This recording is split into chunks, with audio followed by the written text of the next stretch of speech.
Hello, Tim Harridge, 2020 REI Group, joining you today to talk about 10 houses, 10 years, things that I would have done different, things that I'm doing now, and really just ways that I see the real estate industry morphing, the investment industry morphing with regards to financing and trends with rental property. There was a big article today in the Wall Street Journal about more and more institutional capital being raised to finance these type of assets, and I just think you're going to continue to see much more of that just continue to grow. All right, disclaimer. Basically, you should not trust me. I'm here for your entertainment. You should always get a qualified professional that has more than just a license to drive or a license to shoot a gun to tell you anything, any tax or legal advice. So there you go. A little bit about me. A lot of you know me, a lot of you don't. I've been buying houses for 16 years now. I bought a little over 1,500 houses here in Dallas-Fort Worth. I'm a landlord, well, all across the state of Texas, really. I'm a landlord. I'm a wholesaler. I'm an owner financier. Actually, that is no longer correct.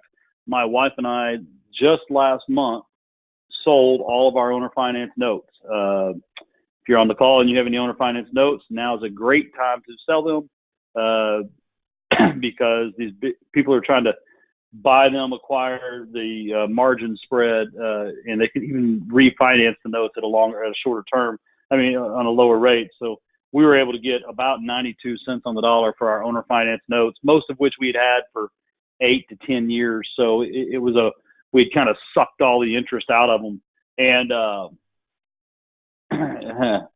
tell you, the funny thing is when you look at that, probably the single worst decision for my personal net worth that I've ever made was owner financing those houses, because all in all, it left about $2.5 million on the table of equity and net worth that it just I wasn't capturing it. So sold all the notes, and now Jennifer and I are diving back into building more rental properties. And it's kind of not building. Well, actually, we are going to build a couple, but building up our rental portfolio. And it's kind of interesting.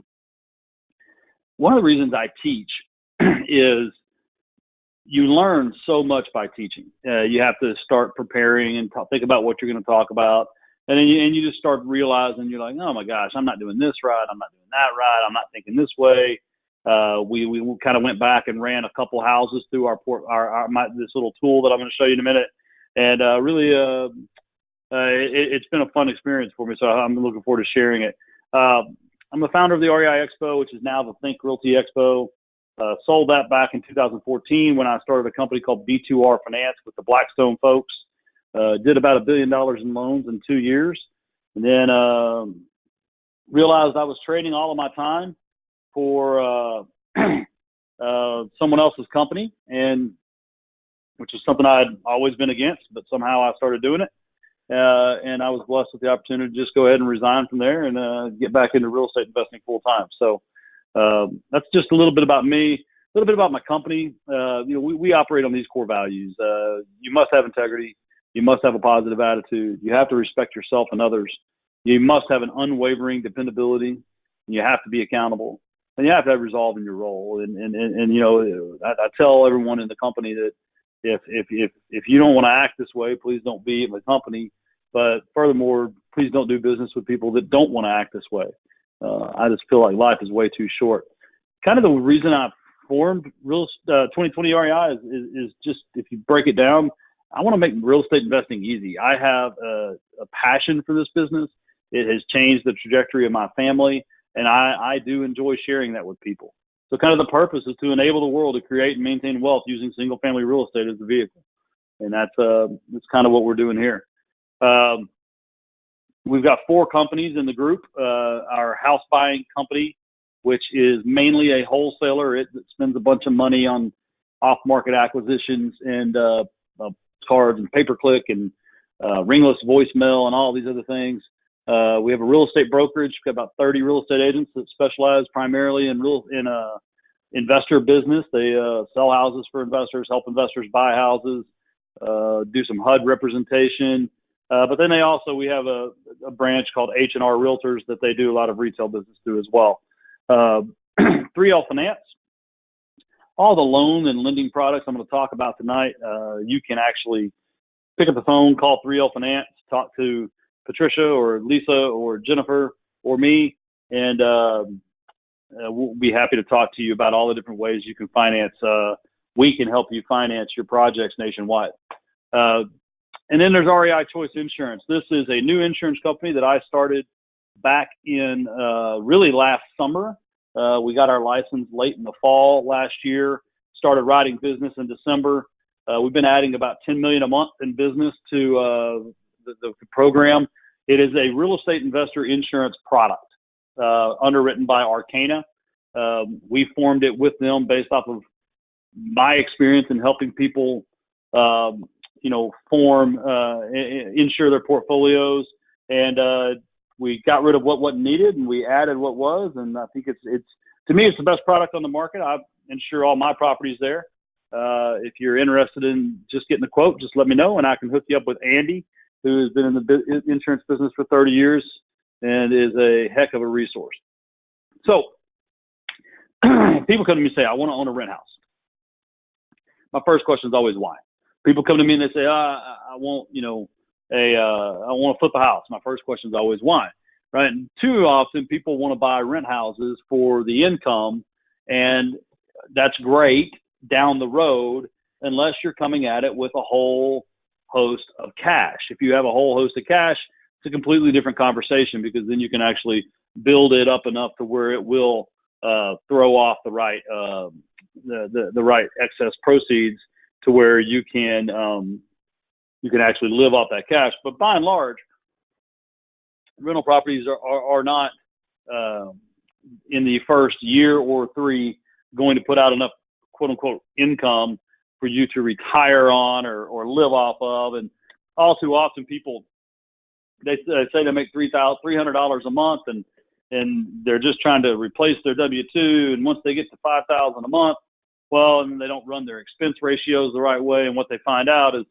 $5,000 a month can also be minus $2,000 if you have a rash of vacancies or a city issue or anything like that. So I kind of just always tell people to just, ask yourself these questions, right? When you're talking about this. As far as real estate investment courses, I think there's a ton of great information out there. Stuff like I do, Bigger Pockets is a great resource. Mike Hambright over at Flip Nerd has some pretty good content. Nowadays, there's a different real estate meetup every week. There's a different podcast from someone that, that typically they've been investing a year or two and they find out that they're better at doing podcasts than they are investing. So they start a podcast. So just be careful, buyer beware. If someone's asking you to pay them for things, training, education, or if they're providing a bunch of free content, you have to kind of ask why. I mean, I can tell you why I'm providing this. Is I hope to do financing for you. I hope to get insurance from you, and I hope to get my realtors busy. So, those are my three takeaways. I don't have a mentorship or a training program or anything of that nature. I'm going to ask you to buy at the end of this, for sure. And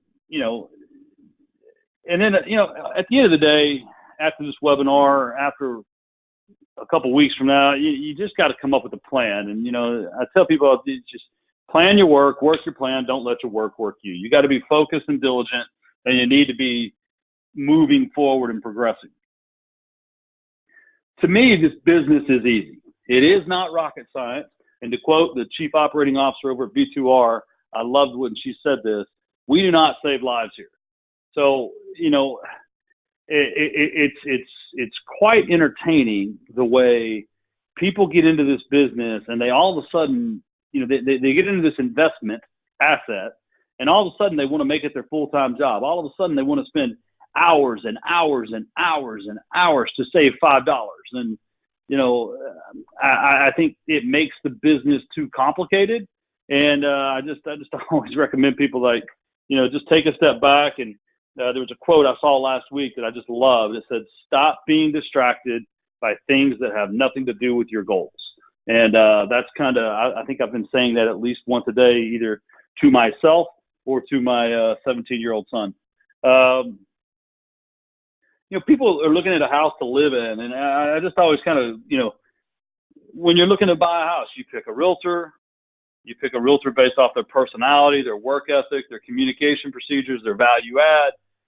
I think the same thing goes true in investment real estate. I mean, if you're out there saying, oh, well, these deals aren't here, or I can't find a deal, I would just say that perhaps you don't have a plan or at least assistance, from a good realtor. My wife is a broker. She doesn't work with clients. She only works with me and some of her longtime friends. But, our most recent property in Garland, Texas came off of MLS. She saw it. She knew it fit our rental philosophy and where our portfolio is at right now. And we put in an offer. We didn't win. The other offer backed out during the option period. They picked up the phone and called us back. So got another realtor we're closing on a deal next week with. That is going to be our next rental property in Mesquite, Texas. I mean, it's just the perfect deal. They were going to list it, and the realtor just knew that the person didn't have the stomach for all the inspections and knew it had some foundation problems. Picked up the phone, gave us a call. So, I just tell you, I mean, people want to spend all this time trying to find deals. I'm just saying, go find yourself a good realtor. It's pretty much the easiest way. Lenders, you got to have a product mix, right? I mean, I'm going to talk a little bit later about financing and closing on hard money and refinancing on a rate and term, and even putting up potential additional collateral. But have a lender that has a product mix. Have a lender that maybe only doesn't sell their loans, because look, I mean, if you've got a lender, XYZ company that's heavy on loans in Dallas, and then the city of Dallas finally goes bankrupt and, whatever. I mean, there's all kinds of things that can happen. Well, all of a sudden they stop lending because they've got a big, bad portfolio. Well, business needs to still go on. So have a different lender, have a bunch of different lenders. Make sure you've got a good product mix. Make sure you've got flexibility, speed. And at the end of the day, if they don't communicate well with you, they cannot be your lender in this business. And that's just my personal belief. Gotta always set the strategy, with each asset, with each house. My wife and I today, we went to 3 different houses, and the first house was a rent house. And then the second house was a flip that's almost done that we're trying to get in the market. And then the next one was a potential flip. And each house is different based off the price point and price band.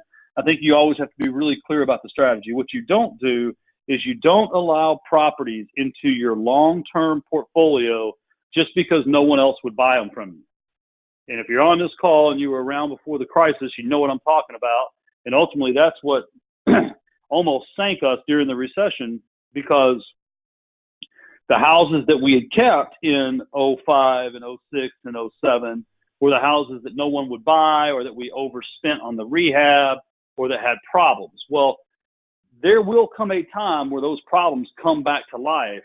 And so only let the cream properties into your long-term investment. I mean, this is your net worth. This is where you are trying to grow your business from. So don't let, crappy houses into your long-term portfolio. Have a couple different plans, right? A 1 year, a 3 year, 5 and a 10, and stay focused on it. We've got quarterly goals, monthly goals, weekly goals. You got to be out there evaluating houses. If you have your financing lined up and you have a little bit of cash, get your realtor going. If you're not the person that does it, get them out there, get them working, make offers. You got to make offers. You got to trust the plan. Too much of probably the thing I hate the most about this business is too much of my word depends on the performance of others. And just a lack of accountability is probably my single largest headache, heartburn issue, whatever. And so what I would say is, if you have anyone on your team that is not an accountable person, if you have someone that lets you down time and time again, if you are struggling with someone not performing the way they're supposed to, it's time to get rid of that person. And then the biggest key is, too many people do this once, twice, and then they want to become a genius. And I just always say, find something that works and just repeat it. Do it again and again. But, you guys didn't join this call to hear me talk about jibber jabber. You joined the call to hear me talk about 10 to the fourth. And so I got to it as quick as I could. And I think this is probably, there was this man involved in the B2R company named Nick, and Nick was just a fantastic mentor of mine, and he owns a bunch of houses. And I was telling him about how smart I was, right? Because that's what we investors do. We always tell people how smart we are, right? And I was telling him how I was trying to pay off all my houses, and he was like, "Why? Why would you ever want to do that?" And I'm like, "Oh no, I want to be debt free. I want to have these houses free and clear." And he's like, "Well, then you'll never make it to your goals." I mean, and he kind of talked to me about, leverage and compounding and reinvesting and the tax benefits. And so this is actually, this next part of the presentation results from multiple conversations with multiple people in looking at billions of dollars worth of real estate investment assets and looking at the ones that were the most stable. And then me going back to my wife and saying, "We're doing it wrong. I want to do it this way." And then her, shooting holes through it. And now we've settled on a strategy, so to speak.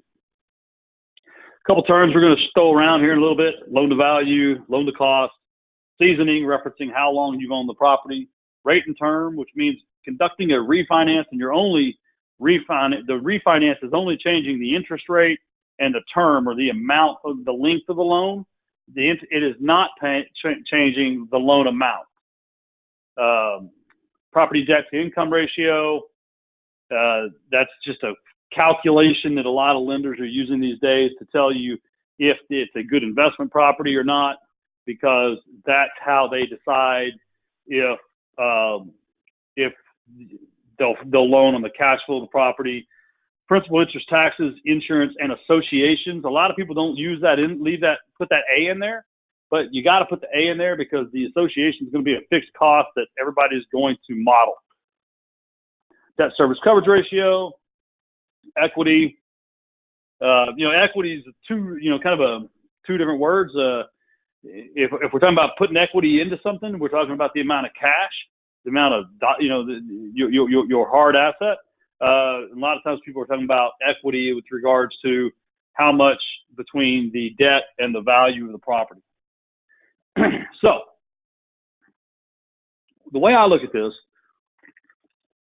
is you have to come up with a number. And that number has to be, how much money are you willing to leave in one rental property? Because that number is what's going to drive the rest of your strategy. That number, how much you're willing to leave in one rental property, is going to be determined by how much you can save at your day job, how many houses you can wholesale, how much, I use the number 25,000 here because that is that's actually my number. That's, Jennifer and I look at it. If we're in a house for about 25 grand after the refinance, it's a pretty good deal. You have to figure out what every market's different. You have to figure out appreciation. You have to look at inflation. And that's just kind of how much rents go up. And then the loan to value, right? I mean, how skilled are you at buying houses? And so often people say, they go on on a website or a podcast and they hear someone say that they buy houses at 70% loan to value, and all of a sudden that becomes their target, right? And all of a sudden they want to buy houses at 70% loan to value. And I always say, why, right? Because I mean, for me, if I can buy a little bit better house at 80% loan to value, as long as I can refinance it and only have the 25,000 left in it, and as long as it has the right property debt to income ratio, then, it meets all of my numbers. So, the loan to value is really irrelevant, because that's the thing that's almost certain over time to change, to improve. I mean, that's, these properties, they appreciate, they go up in value, and you pay down your debt every month. So your loan to value is going to improve. So I don't ever look at that. I mean, there's some houses I'd probably pay 100% for, especially right now in Dallas Fort Worth. If it's worth, somewhere between 120 and 170, and it was a brick home, I would really consider paying 100% of the value for that. If it was a nice solid house, if it's a pier and beam with Chicago brick, I'm all over it, because that's just one of those things. But the way you got to look at this, right, is you see in the columns there, it's year one, you put 25,000 into a house. It only makes you $250 net cash flow. You got a $115,000 loan on a $175,000 house, and you're getting $1,500 a month rent. That's not a great number, right? I mean, but the whole point is, if that house is in a solid area, and if that neighborhood is going to appreciate, the 2.3 is kind of what Texas always does, no matter what, in any 10-year cycle in history's time. Well, not in history's time, but in time since they've been monitoring it. You're going to get rent increases, and you just, if you look at it this way, you just have to find a way to get to 25,000, and that could be saving $2,000 a month in your day job. That could be, eliminating some expenses. If you're a wholesaler, it could be, one deal a year that you put aside, 2 deals a year, 3 deals a year, you put aside $1,000 or $2,000. I mean, the point is, get to the 25, buy the house. In the next year, get to the 25, buy the house. Next year, get to the 25, buy the house. And if you do that for 10 years straight, and when you look at this model, at year 10, you've got about $250,000 invested.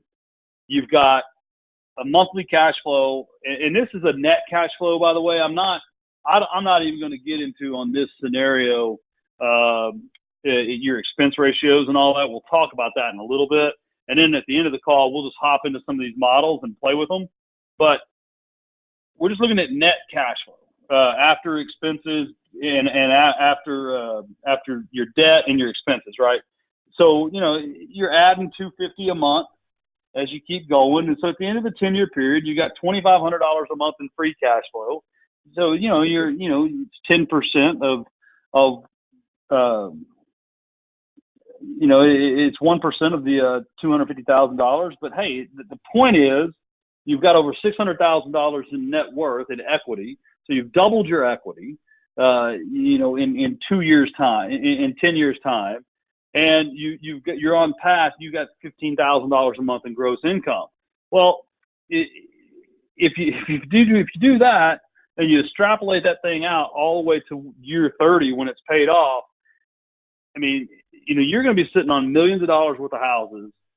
That net cash flow number that you see there in the year 30 column is the gross rent at the bottom, the $48,420, and basically with a 25% haircut for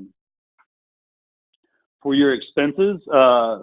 And even if you cut that number in half, right? I mean, the point is if you're making, let's just do half of 48, if you're making $25K a month, or just 20 a month, right? Well, now in 12 months time, you're actually making the exact same amount of money that you put into the deal, into all these deals 10 years ago or 30 years before that. Now, the right thing to do, though, is like when you look at this number in year 10, the right thing to do is in year 10 to go refinance again at the, 75 to 80% number. The right thing to do, and see, this is the kind of the departure from the way I used to think to the way I think now. I used to only look at the year 30 and be thinking, oh yeah, I can't wait to have these free and clear houses. But, the way I look at these things is right now, the way I look at it now is the right thing to do is in year 10, when these assets are worth 1.9, 2 million bucks, go get a 70, let's just say 75%. Go get a 75% loan, borrow 1.5 million, and you get another, what is it, 150K ish, get another 150K out and, go buy 6 more houses. That's the right thing to do.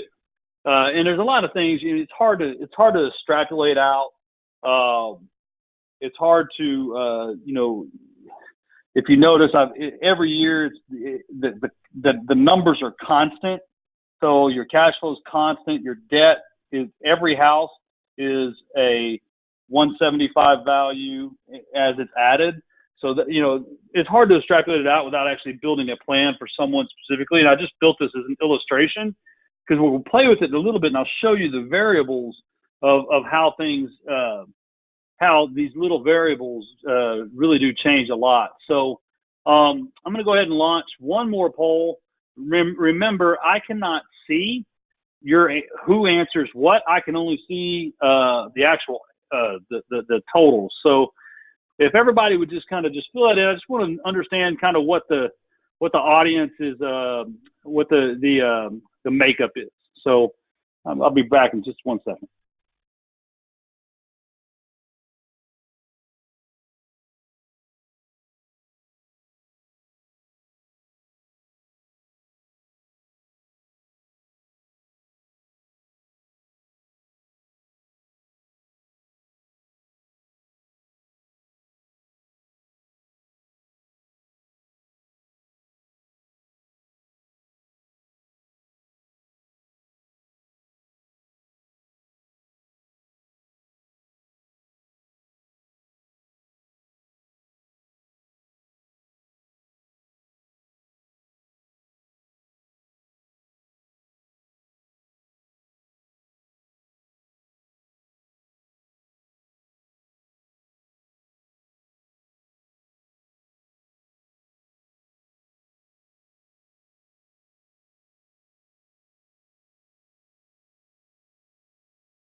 All right. Looks like everybody's done. Only 83% of you decided to do it. That's fine. So, just to make sure that, I see this a lot, right? I mean, very few people have the, 150, 350, $1 million sitting around that they're wanting to invest. Most people are in that $50,000 area, between 20 and 100, to where, they know they've got some cash. They don't see their cash kind of doing what it is they want it to do, and they're looking for different ways to invest. So we're going to talk a little bit, and that's kind of, I think that's synonymous with most of America, honestly. So one of the reasons one of the challenges I've had as I've matured in the investment arena is stopping to focus on the interest rate. Although the interest rate is very important, yes, it is. And it's always almost comical when someone calls me and says, oh, I would never pay 6% for a rental property. And it's funny to me, because before the last recession, we were paying 9.5% at our bank for our interest. And so for me right now, I think number one, leverage is the most important kind of trigger. So if I can get my hands on 75, 78, 80 cent on percent LTV kind of loans, I'm more than happy to do that, as long as they cash flow, right? I mean, we're not going to do that and pay 12%. But what I'm also really focused on is if I can get a high leverage on a long term. And there's some loans out there right now that I've been taking myself, and that many of our customers are taking. I mean, we're talking 30-year fixed loans.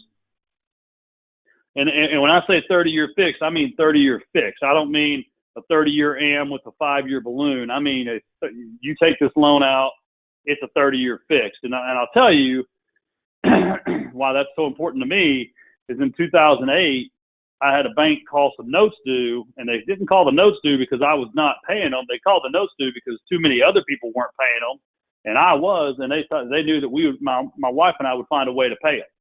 So, like, to me, I'm getting maximum leverage for maximum term. And then obviously I do want to pay a lower rate, but you know, it's really, really secondary to me.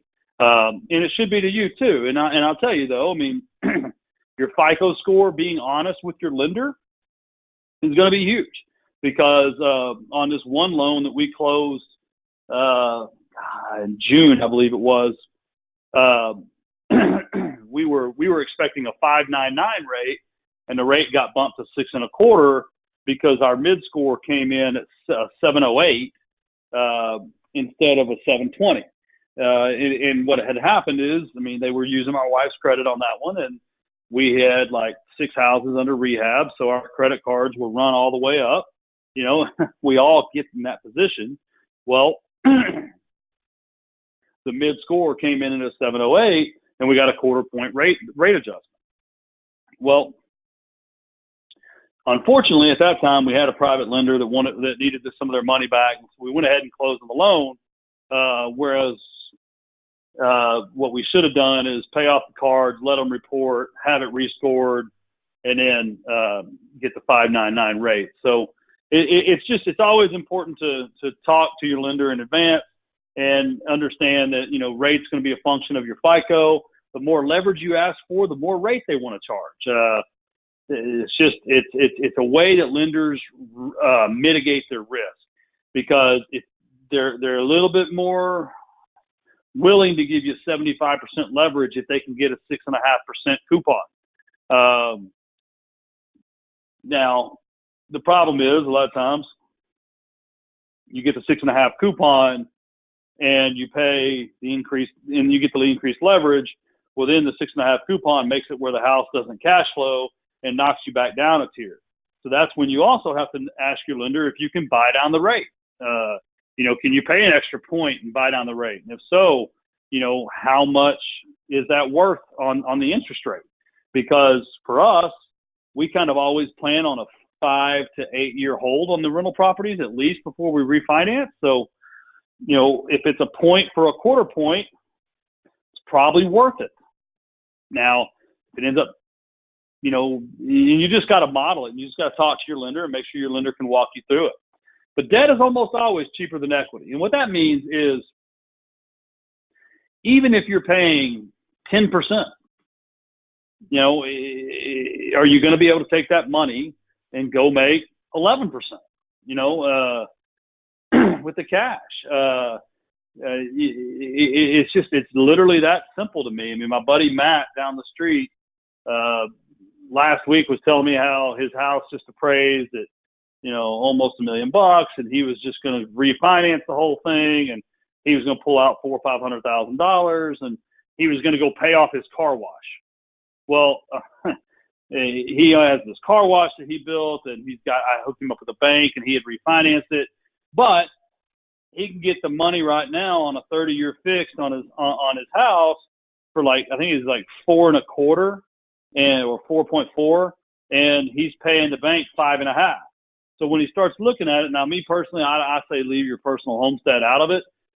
Don't you know, leverage your life. Don't leverage your nest. But that's what he chose to do, because to him, that debt was a lot cheaper than taking money out of his stock account because he's got a balloon coming up in a year. And so he just realized that the debt was a lot cheaper than taking cash and doing it. So one of the things that I see investors doing the most these days that, frankly, is just really smart. It really only works on distressed assets, but I see investors a lot of times taking these houses, closing on a bridge loan, a hard money loan, something of that nature, and getting the maximum leverage on the front end so they can do a rate and term loan. So a couple little tricks. There are some lenders out there that will give you an 80% loan, but only advance 75% of it. There are a couple lenders out there that will give you an 80% loan if you put up additional collateral. So let's just use simple math. Let's say it's a $100,000 house and their normal loan to value is 70%. So they're going to make you a $70,000 loan on that house. Well, if you're willing to give them another $10,000 and put it up in escrow, I've done it before where I took a CD and pledged the CD against the loan. Well, then they would give me $80,000. Well, what's important there is when you go to refinance, cash out refinances, they almost always charge you a little bit higher rate because it's deemed more risky. But so what we were doing with this one loan, and I'll do this too, is you have someone, bring you you tell them they have to go get a 6-month CD, right? And that 6-month CD is throwing off 2% interest or whatever. I don't even know what they pay anymore. The interest on the CD is irrelevant because the point is you come to me and you say, hey, Tim, I want a 70% loan. Okay, great. Well, I only do 70. You want an 80% loan. Well, great. I only do 70%. Well, if you've got enough of a CD to make up the difference that you could pledge to where it's additional security. So if the loan went bad, I could go get that cash away from the bank. Then that's a deal I do. And the point is though, then on the payoff, right, you owe 80% in that $100,000 house scenario, you owe $80,000. And if you owe $80,000 and, there's I'm not even going to get into the Fannie and Freddie guidelines. I can tell you there are ways to borrow 80% with Fannie and Freddie as investment properties. There are ways to borrow 75 and there are ways to borrow 70. And everyone's credit is different. Your debt to income ratio is different. How many houses you have, how long you've had them, how many tax returns they've hit. It is a math circle that I don't care to get into on this call. I can tell you that there are a handful of commercial lenders out there right now that'll give you 30-year money at 6 to 7% interest at 75% LTV, underwritten on the cash flow of the house, not the cash flow of your personal income. And to me, that's the way I go. I don't do any Fannie Freddie loans, but a lot of that's because I'm broke, right? I mean, on paper, I make no money. I mean, I've got millions in debt and millions in houses, and I don't even get a paycheck. So, I'm a different beast. So, so there's a way to structure that. And then what a buddy of mine in town's doing is he went out, he got some country club money basically. He had a friend of his dad's that had some cash, and he's borrowing 75% on the nose on every project. And he gets the houses fixed. He owns them for 90 days, and then he refinances the private lenders 75%. He pays off that 75% with another 75% loan. I mean, if he's buying houses at 80 cents on the dollar, he could only be in them for 5% out of pocket. Well, in that math, if he's only in them for 5% out of pocket on, say, a $150,000 house, that's pretty good. That's a pretty good lick.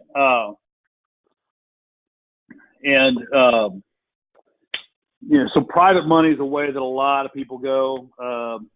A buddy of mine does a family trust. He set up a trust account where that account is actually secured. So he kind of private lends out of it. But the whole the whole purpose is to stretch your cash, to make it go farther, to buy more houses. I mean, that's the whole thing is to patiently and diligently buy more houses, maximizing your leverage and minimizing your cash out of pocket. And I think that, to me, the best way to do that is by having multiple closings. And that's the way we do it. We're buying distressed houses, getting them renovated, getting them leased, and then refinancing, always making sure that we have 75% debt that we're refinancing with 75% debt. You know, to me, if you're on this call and you do have a W-2 job, don't quit your day job. And I know that's like, easy for me to say, well, I'm the entrepreneur and all, but I wish I'd loaded up on a little bit more debt before I left the W-2 job with B2R. I think, I got a seller texting me, hello, looking for an offer. I think really sit down with your lender, really understand your credit, really understand your income situation, understand your tax return situations, make sure you have a goal in play, and then you can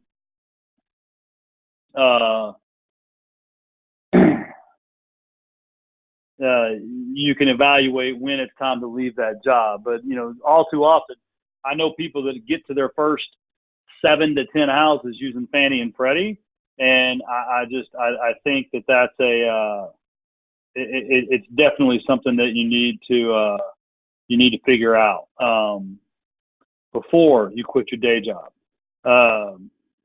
Still waiting for the invite. Let's see. Yeah. But and also I tell people all the time that have big W-2 jobs, you can put yourself in a really good position of getting massive refunds, tax refunds, if you start buying some real estate. So your W-2 may turn out to be, I've got, my brother-in-law is a government employee, and his wife was a teacher, and they were paying, a lot of money, tens of thousands of dollars a year in taxes. And we got them a couple rent houses, and we did some componentized appreciation. And before you knew it, they loved their W-2 because, they were getting a 5-figure check back every year because they were actually operating assets and taking advantage of the tax code. This is a nationwide call. We've got people on from multiple states. So I didn't get into, timing, because every state's different between boilers and basements and hail and exterior wood rot and things like that. I'll tell you though, if you plan on owning real estate, you have to make sure that you're planning on owning real estate. And so when I say that, what I mean is, if you're not fixing the property all the way at the beginning, you're going to end up fixing the property, right? I mean, if the roof looks suspect from the beginning and you go cheap on the reno, on the make ready, on the putting it into initial service, number one, talk to your tax advisor, because many people will tell you that all the money you spend on the front end, you can actually capitalize it into the asset, increasing the amount that you're allowed to depreciate. Some people I know will expense those items. I don't really think that's a good idea. That's kind of gray to me, but again, I'm not a tax guy. But what you want to do though is things like water heaters, things like central heat and air, a roof, windows, all of these major big ticket items. You have to plan to repair them over time. Because if you put a central heat and air unit in a rent house in Texas, I mean, it could make it 10 years. It could make it 20 years, or it could make it 2. So, you just have to budget those kind of things, because all too often people will use the scenario I had up on the screen earlier with $250 a month net cash flow, and they're running their numbers off of, no, I make $600 a month. And it's like, no, you don't, because you've got to be putting a portion of that back for when you're going to have to replace the water heater, and when you're going to have to replace the roof. And, so you got to put money back for capital expenditures, big ticket items. There's an IRS publication out there. If you need help finding it, let me know. That'll tell you what a capital expenditure is and per the IRS. Repairs and maintenance. You're going to have routine repairs and maintenance, whether it's probably my favorite one ever was I had a tenant call me out to a house. This is back when I still managed my own houses. I don't manage mine anymore. That's a whole nother conversation, but just trust me, you don't want to manage your own houses, in my opinion. I had this tenant call me, and I go over there to check, and she said she was getting no pressure out of the water hose in the backyard, and that, I needed to have it. And she was worried there was a leak. So I went over there to check it, and I go back to the backyard. I turn on the water hose, and the water hose isn't a water hose. It's a soaker hose. So this lady had a soaker hose, and she was trying to turn on the water and water her plant and trying to spray water out of the back of it. Well, obviously she had no pressure. It's a soaker hose. So anyway, I mean, you're going to spend money like that. You're going to have repairs and maintenance. You're going to have goofy calls. You're going to have serious calls. And then you got to put aside a monthly amount for vacancy. And here's why, because this is a financed strategy, right? I'm telling you, you need to have debt on your houses at all times. Well, what that means is when one house goes vacant, the cash flow from the other ones needs to go to pay the mortgage, unless you put back a vacancy reserve. You got to put back money for deductibles. You got to put back money for turnover costs. You got to put back money for credit loss. Credit loss is going to be your late pays and your slow pays. And sometimes you're going to have someone that's, 15 days late. Well, guess what? I've had to tell this to my tenants in my entire career. Well, Wells Fargo doesn't care if my tenant's late, right? They want their check on the 1st, late on the 5th. So you're going to have people that walk away and never pay you. My wife and I, we probably get a judgment that pays off right now, 3-4 times a year. And it's fun to get that money, but it's not fun whenever you got to remember what it was like when you needed that money to pay that mortgage and it wasn't there. And more assets equals less exposure. So, I mean, at the end of the day, like the way Jennifer and I kind of look at it is, while you're building these assets, I think you need about $10,000 per house kind of set aside. Once you get over 10 houses, I think, that number can be decreased to 5,000 to 7,000 in the Dallas area. Some areas maybe more, just kind of depends on the size and scope of the house. Once you get to 50 houses, as long as you don't have some sort of massive concentration of houses, I think at 50 houses, if you had,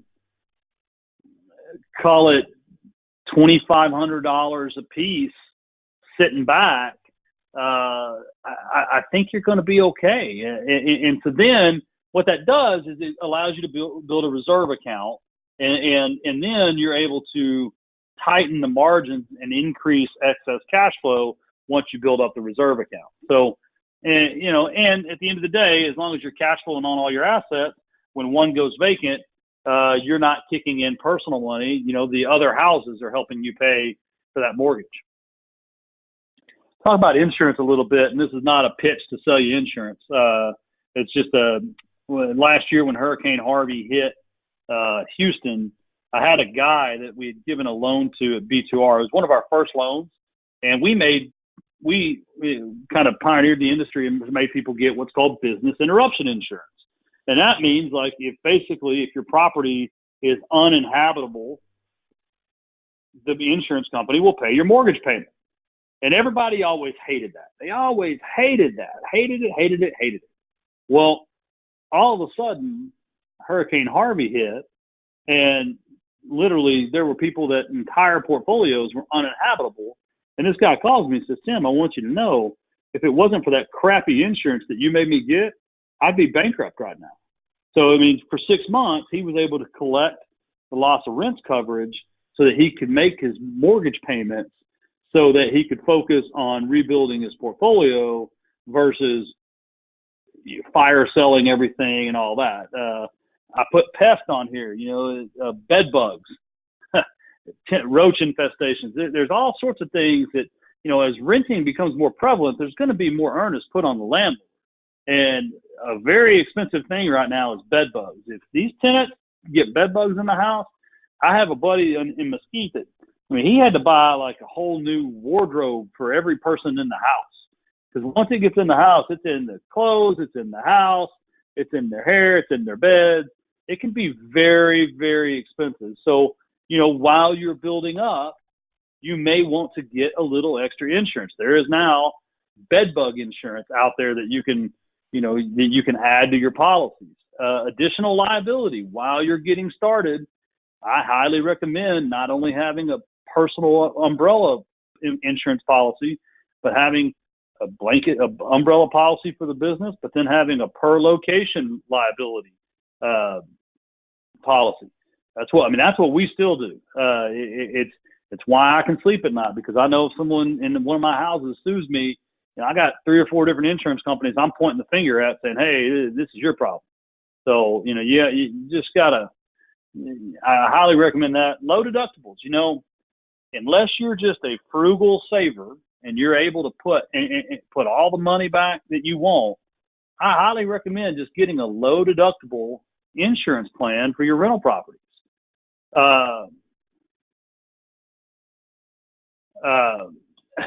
So when somebody asks, how is a landlord responsible for bed bugs that appear after the renter moves in? It's a great question. It all comes down to, one, can you prove that they were not in the house or near the house when they moved in? Can you prove that the tenant brought it in? Can you prove that it was not a condition of the home or the neighbor's home or the lot? And I think it just falls into the whole category of, you may beat the rap, but you won't beat the ride. And there's actually some housing code that says that, insect infestations are the landlord's responsibility. It's different by locale, but we had the attorney that's part of our mastermind. He advised the guy to just do what they needed and put them up in a hotel, and it was a big mess. Low deductibles, highly recommend low deductibles.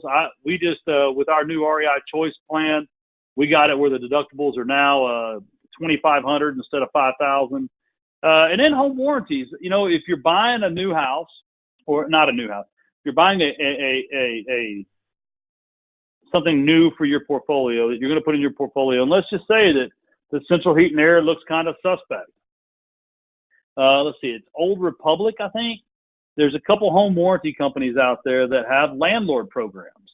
And, it may behoove you to insure that. I've got a landlord we're moving some houses for right now. He's got home warranties. And if the AC goes out, the people have instructions there to call the home warranty company. If the water heater goes out, they have to call the home warranty company. And, it's just, as you're starting out and the whole point is leaving as little cash in these deals as possible, it just may behoove you to, maybe even a little over-insure so that you can get to the point where you can actually self-insure. So, financing. To me and to my wife, financing drives the business. And, just last week, we've got this bright idea. We're going to buy some Airbnb houses, and that turns into looking at condos.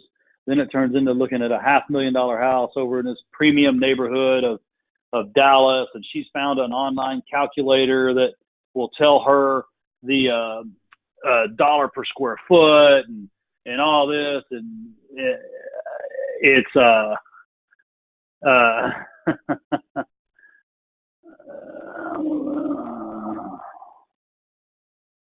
yeah, I'm sorry. I'm trying to read a question. I'm going to get to questions in a minute because we've got some other stuff to cover.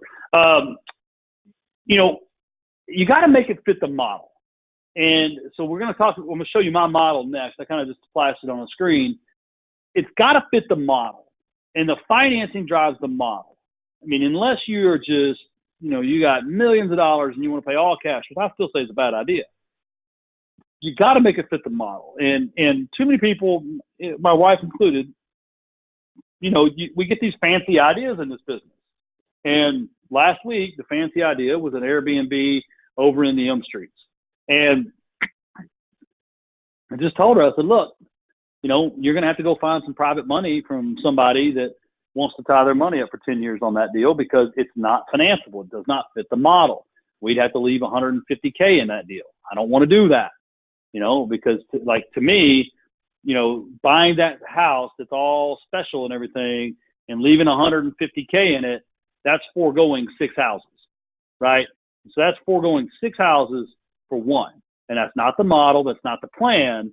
So we don't do that. What we do is we stick to the model. And I'll kind of show you my model. I'll go ahead and just show you. And this is, I've got the Excel spreadsheet. I'm more than happy to show you guys this. So kind of start with the green cells at the top. You've got the address, obviously, the after repaired value. Really, you think about that. That's really just the target appraisal. You got the monthly rent. You got the monthly HOA. And insurance is a calculation. Annual taxes, very important. Target cash. That's the amount of cash you're trying to leave in the house. And then you got the rehab. And then the only other green cells that you see are the interest rate and the amortization. So I've got some buddies that like to do 10-year notes and 15-year notes and 20-year notes and 30-year notes. So you can knock yourself out to your heart's content. But then also you got interest rate, right? And so you may be able to go to a bank and get a better interest rate at a shorter amortization. So you play with those variables. And the whole point is it'll figure out if the house cash flows. And you notice that after you get to the 80% PDTI, property debt to income ratio, all of a sudden there's no max offer. So I'm actually driving my offer off of the property debt to income ratio.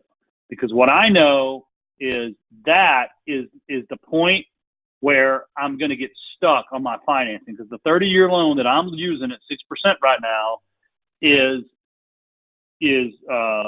it's capped at an 80% PDTI. So, in my opinion, I have to get to the 80% PDTI. That's what drives the offer. It's a gross. You see the gross yields down there. You see a net yield. You may be thinking, Tim, why is that a net yield? Well, that's the worst case number. That's like using a 25% expense load. I mean, that's almost a break even deal. But if you look at that house specifically in that 70% column where it gets to 80% PDTI on that house, if I ended up with a $119,000 loan on a $170,000 house, I basically double my money, right? I put $25K in it and I get another $25K in equity. So, on my balance sheet, on my net worth, I immediately go from, that 25,000 to a 50,000. So, this is my model. I'm going to share this with you folks. I'm more than happy to go over it, and we're going to go over it in a minute. I'll kind of show you some of the different variances, etc. And then we'll get into some questions. So, Oh, the slide is not supposed to be there. LLC. I know a lot of people that have W-2s specifically want to put properties in their personal names so they can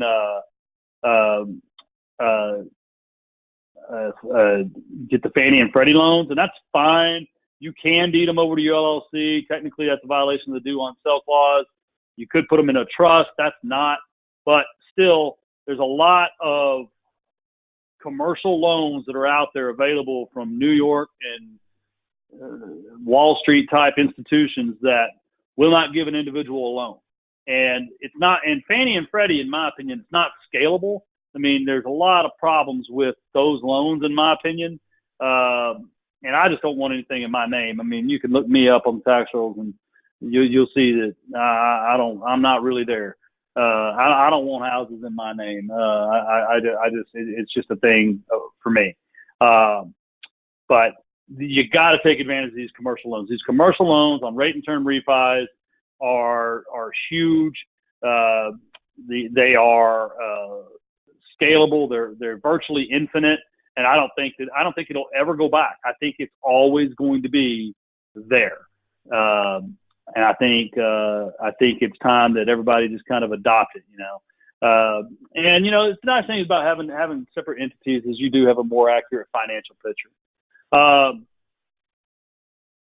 Understand, take some time, watch some webinars on income taxes, especially if you're a W-2 person right now that is paying 30, 40%, you know, by the time it's all said and done, in taxes. Because if you're a high income earner, you may want to investigate cost segregation and componentized depreciation. And that's what we're doing now on our properties. And the reason we're doing it is we have a lot of ordinary income that we're trying to offset. Now, the pros and cons, right? The standard depreciation stretches out 27 and a half years. I'm only 40 years old. So I could take that standard depreciation and stretch it out till I'm almost 70. The componentized goes anywhere from, I think, 3 to 12. It's a much shorter cycle because what you're doing is you're depreciating the windows. You're depreciating you're depreciating the carpet, depreciating the appliances, and so on and so forth. Let me see. And then, what did I do here? Oh, and then, you know, the thing is get these houses seasoned up, own them for 3 or 4 years, take advantage of appreciation, and then refinance, reload. At that point, you'll be able to pull back out almost every time. You're able to pull out your original cash investment and then go get another one. You know, that's kind of the reason we sold those notes is with my ideology, we're able to double the amount of assets. So, you know, we went from X houses to X times 2. And that's the goal, is to grow, because then you have scale and you have a lot more, you're insulated from the market. So I'm going to come back to, I'm going to do some questions because I've kind of put some people off here. Let me try to get my questions. Boom. All right. Let me pop this up. All right. How is the landlord responsible? Oh, that's the bedbug question. Yeah, I mean, it's debatable. Your attorney may want to fight it. I'm just, you know, what I know to be true is you may beat the rap, but you won't beat the ride. And there is some case law out there that says that you're responsible unless you can prove that, you know, if you can prove that they went and stayed at the Holiday Inn Express in Fairfield, Missouri, and that they had an infestation that night and they brought it in, yeah, you're fine. But if you can't prove it, then it's just, you know, speculation. And at the end of the day, it's your responsibility to provide clean and adequate housing for these people. There's that one. All right. Help me understand, if LTV is 75% for the lenders and I'm only putting $25K per house, it seems like the top end is 25,000 is 100,000. Yes, if you're paying 100 cents on the dollar for the house. So we'll go over here to Microsoft Excel.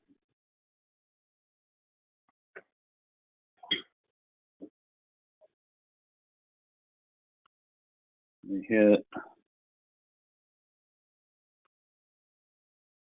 All right, so right now you should be able to see Microsoft Excel. All right, so right, your target here is 25,000 cash in, right? So no, it's not your max is not 100,000 unless you're paying 100 cents on the dollar. Because if you're paying 100 cents on the dollar, right, at a 75 LTV, you're going to be beyond that. So in this case, you would actually have to lower the value to make it work, because you know the 150, that's not 75%. So in this case, yes. Now where it works is if you can buy them from an off-market source, a wholesaler. If you can buy them off an MLS, you know, you can buy an existing rental property. I mean, you have to use this discount margin. Let me see.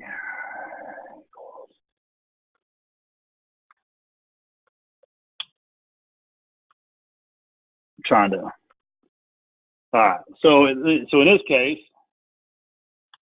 right now your effective debt is so if you're buying a $175,000 house, right, at 90 cents on the dollar, and that 90 cents would be your overall basis, right? So it'd be purchase, repairs, etc.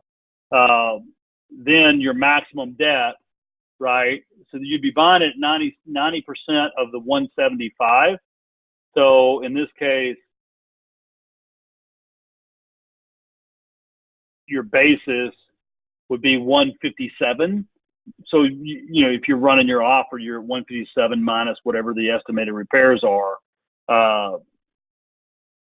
You know, and then, you know, in this 25,000 cash in gets you down to kind of this debt number of 132, which is the 70%.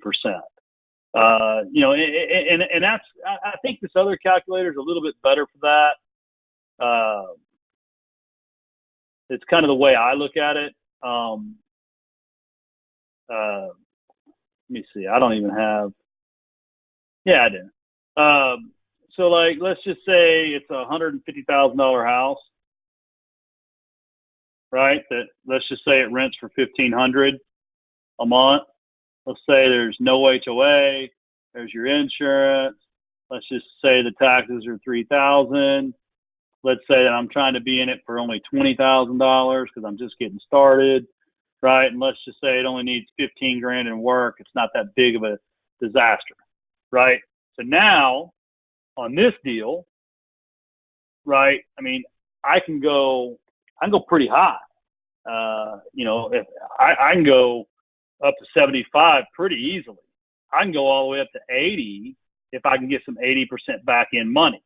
That's really where, you know, frankly, that's the that's the $1 million question is, you know, what is the most you can get on the back end? And I'm going to tell you, there's no way to tell everybody on this call what the most is they can get on the back end, because if you're W-2, you're going to be able to access some things that may be a little different. If you're straight up LLC and you already got 10 mortgages, well, you know, then you're going to be probably tapping out at 75%. But even 75% on this house, right, you're talking about offering $111,000. You're talking about being in the house for $126,000. I mean, you're talking about a 90% offer. Let me see. I'll just do down here equals that divided by that. And Come up here, 1 second. I love Excel. I decided I would just unlock this. This sheet is normally locked, but I unlocked it so I could kind of go through some scenarios to answer questions, right? So all the way up here, I mean, you're looking at an 85% LTV offer, the way most people talk about it. And you're putting, right, because you're putting the 25K in. So your all-in basis is about 85%. That in your loan is only around 75%. And the reason is, by the way, is it's also accounting closing costs into the basis. So, and you see that this closing cost is about 5% because, again, like I said, we're closing twice. So you got 2 or 3% in closing costs each time. So I'm budgeting in 5% into my back end cost because I want my overall basis to be kind of what's guiding me. But I mean, you see here though, right? You can meet your numbers. I mean, this would be a fantastic, and so now those of us from Dallas remember what it was like when the $150,000 houses rented for $1,500. That was, the glory days. And we did not realize how great of a deal we had. And we were all over here buying for 65 cents on the dollar and, whining about it. So, it was a much better deal back then. So yeah, but for me though, right now, I know that the limiting factor right now, a house worth $150 in Dallas is only renting for $1,350. So the thing is even then, and these taxes right now, they're jumping up.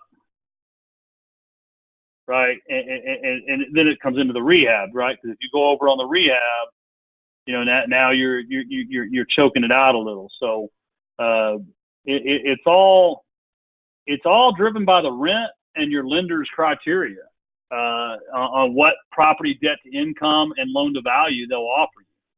Because I've got this zeroing out after 80 PD because I'm not worried about our credit getting to the 75 number, but I know that this lender won't go over 80 on the PDTI. So I think it's 75 if it's a cash out, but it's 80 on a rate and term. So it's like when I look at this deal, I know I got to be at an 85% offer because of just the numbers, right? So it's interesting, and you just gotta learn your. And you see right here, right? These are notes to my wife because she uses this spreadsheet, right? And we're trying to stay around a 12% gross yield and no more than 80% PDTI. So like the most recent house we refinanced with this lender was 180. It rented for $1,495. The annual taxes were like $3,800, and we were trying to do $25,000 cash, and the rehab was projected at 10. Right, so when we went into the deal, we offered 140 and got it. Well, the problem is this house ended up costing $15,000, so we overpaid a little. And so, and we got bumped up on the interest rate because of that mid-score issue. And you see now where that extra kind of 0.25% really hurts you. So when you look at this, now we should have actually been paying 130. And that's why I keep saying financing is what drives this thing, right? Because at 6, this was a really good deal. Even at 140, at 6.25, it's not that good of a deal at 140. It's actually a bad deal. So then, what ends up happening is you end up with $35,000 in the deal, and then that makes 140 work. So yeah, it's just a function of figuring out how much cash you want to leave in the deal. You may have to go to a different market. You may have to look at a different type of asset. You may have to just close your eyes and understand that you're not going to live in this house You need to, you just need to, you just got to work. You got to work the plan. I keep telling everybody, you just got to work the plan. All right, help me understand. All right, so I just covered that one. What's good off-the-shelf rental house management software? I've struggled to find a good and reliable program. At least two have not worked well. Quicken and Quicken Rental Property Management. No, those are not good. I'll tell you, Paul, number one, I don't manage myself anymore. It was a glorious day, the day that CJ McClendon moved out of 5815 Phoenix. You guys may remember the Ebola outbreak in Dallas. I owned a condo about 25 yards from where that happened. And so the best decision I ever made was to hire a property manager, because your investment properties should not call you. You should manage them just like you manage your stocks. Walmart doesn't call you when they can't sell a bottle of Tide for $3.25. They just go ahead and mark it down to $2.99 and get it gone. And then they send you a monthly report with a check. Well, that's the way my property manager works. And we have a monthly call and we review the expense and income, talk about our plans, move on. But if you are going to personally manage, I recommend Appfolio. Appfolio. Appfolio. How do you find a lender who will lend on value as opposed to the selling price of the house? So if you're purchasing it, it's almost, if you're purchasing it and trying to close on a permanent financing, it is, I won't say always, but 99.5% of the time, it's going to be based off your purchase price alone. Which is, again, why I say that two closings is better than one. You go ahead and close on it with private money, hard money, bridge money, whatever. You own it for 90 days. That's the target number. That's about as short as anybody will go. You own it for 90 days. You get it rented, and now you're refinancing based off the value of the house and the rent and the rents. And that's I don't know anyone that's looking at the value. If you're looking at trying to buy the house using long-term financing. Now, if you're talking about a lender who will lend on the value, like on the front, like you're going to do some work and get it rented and then refinance, that's going to be a private lender or a hard money lender. And I mean, we do that. So, Brett, what I'd say is just give us a shout and we'll help you figure it out. All right. So the whole reason you do the two closes is just to keep as little of your own money. Oh, absolutely. Yeah. I want to leave as little of my money as possible in any deal, because cash is king and because I'm able to parlay it. Right. I mean, the whole thing is that I like about single family is you have multiple locations. Your risk is spread out.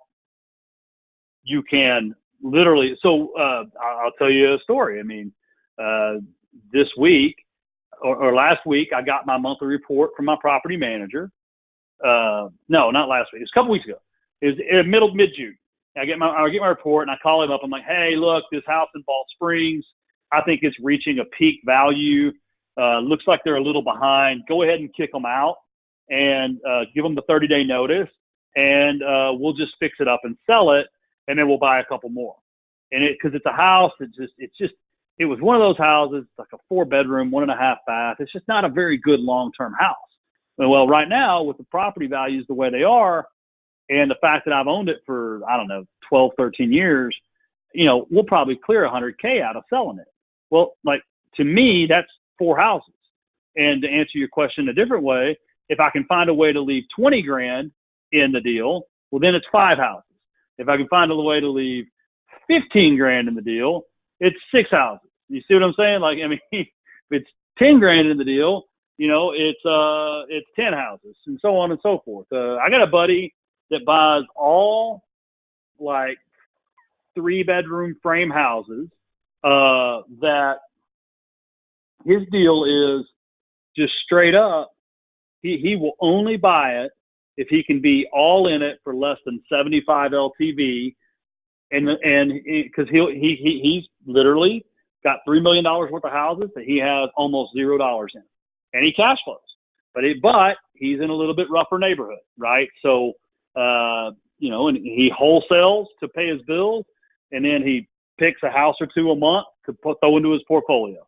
He builds up the private money, goes out $500,000 at a time, refinances. And everybody's strategy is going to be different. I mean, it's just everybody's strategy is going to be different.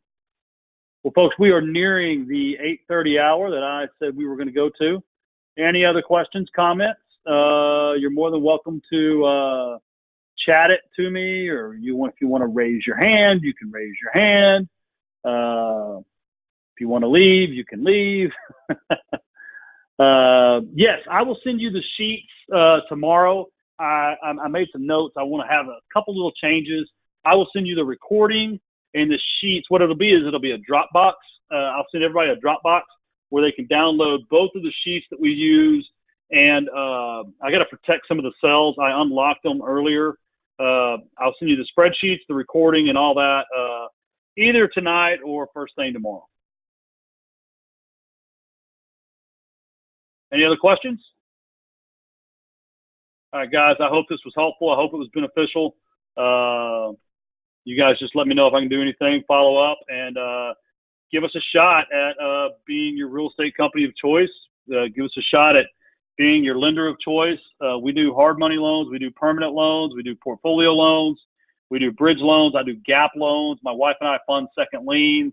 We're nationwide lenders. And our insurance company can't be beat. So just give us a shout. I hope this was enjoyable. I hope it helped. Everyone have a great weekend or week. Thank you very much. Have a good evening.